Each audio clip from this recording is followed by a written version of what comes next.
Good evening, kiddies. It's your old pal here, the Crypt Keeper.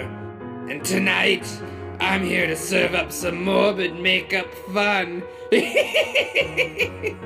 This year, we have looks that cut, looks that crawl, and some that are ghoulishly glamorous. So sit back and enjoy the ride, because tonight, Halloween has risen from the grave.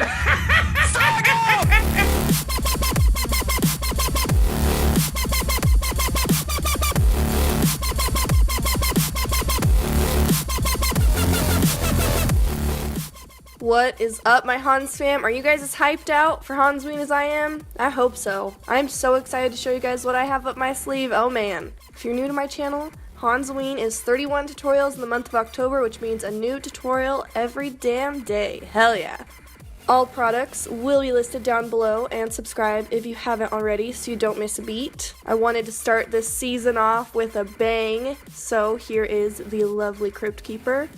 Let's get started. First off, I popped in some icy blue contacts and a bald cap already applied. To give the illusion that the bald cap is blended nice and deep-like into my skin, I apply a little bit of liquid latex over the edges. A couple layers should do just fine because most of it will be covered up anyways. While that's drying, use a pencil to draw out the Crypt Keeper's features. Here, a reference picture is going to be key because we are trying to create our face shape into his, dead corpse one. It doesn't have to be perfect, just use it as a general guideline. Pulling latex out of your hairy parts, like your eyebrows, your eyelashes, are a bitch and a half, so make sure to put down some Vaseline first before you apply latex. Now with the wedge sponge, I am going to start putting down that latex on top of his more pronounced features. This is just the shitty store-bought kind because I did want to make this look accessible to everyone. For example, we will be molding the entire face out of just some good old cotton balls. Spread the cotton ball out into its desired shape and just pop it on top. Do this while your latex is a little bit tacky, and then cover that completely in another layer of the latex. I also found that it helps me to use a little bit of Vaseline between each step because it gives your fingers a little bit of give. When working with cotton, it can get very piecey and want to stick to your finger, so this will help you out. Again, cotton can be really sticky, so to keep it in place, I use dabbing motions with my wedge sponge after it's adhered to the first layer. And this is the part where you're just going to go ham. You're going to just put this cotton and latex absolutely everywhere. All over the mouth. You're going to layer it on the cheekbones. You're just going to go in with more and more and more. I worked around my whole face in stations. Basically, I would start on one side of my face and work towards the other side, adding little layers of cotton as I go, because before you add another layer on top of one, you want it to completely dry.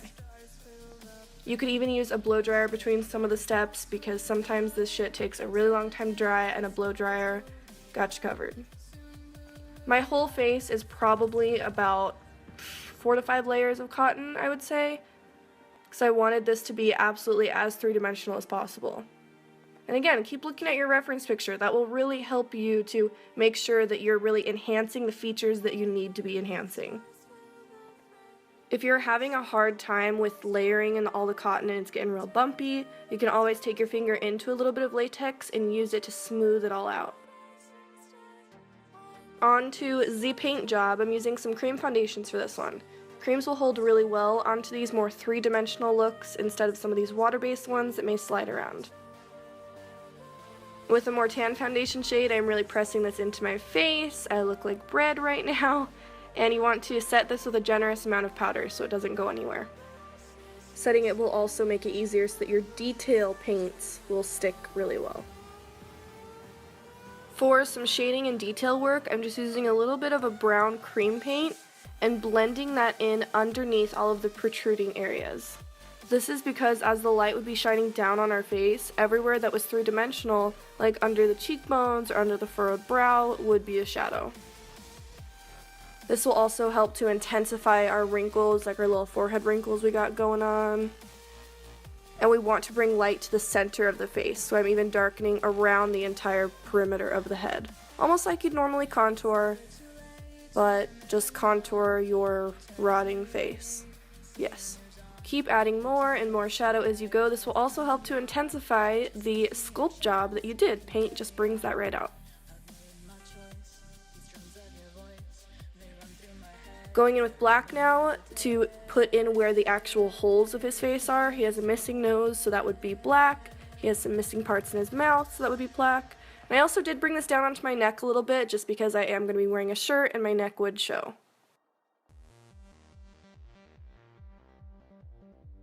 You basically really want to darken where the deepest set wrinkles of his face would be.